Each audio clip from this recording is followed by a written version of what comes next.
know your rights. It's time now for Legal Point. Now your host, Carrie Kasem. Absolutely. I love interviewing you. I know we've been on the radio before. It's always a wonderful. Tell everybody, why an elder law attorney? What got you into, there's so many avenues you can go, especially being a lawyer. Why elder law? When I was in high school, my grandmother was really sick. And unfortunately, she had a surgery and took a turn for the worst. And at the time, I ended up being in a lot of conversation, a lot of adult conversations, even though I was not quite an adult, because she had 3 sons, all professional, good, successful men. And it came a point in time where they said there wasn't anything more that they could do for my grandmother, and maybe they should pull the plug. Maybe they should say this is done with.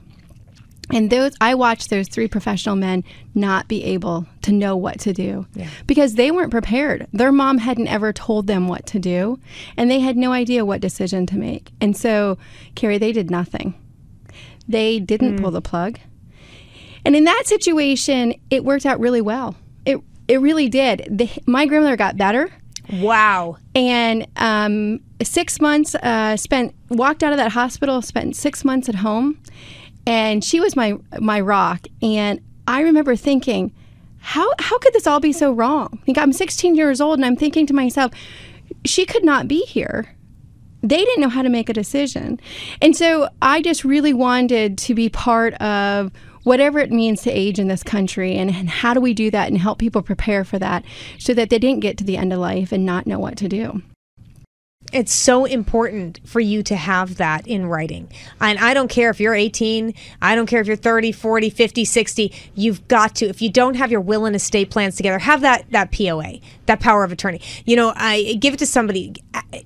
You don't want to leave your family with the, oh no, what would they want? Do they want to stay like this? Should we pull the plug? Should we not? You don't want to leave your family with that decision. That's a hard one. Absolutely. And, there's 2 parts to it. It's really making sure that you execute the document so that you have it legally in place in case other people are not going to follow it, but also having a conversation. Absolutely. About what you really want. That's the best gift you can give to your kids, to your family members, your spouse.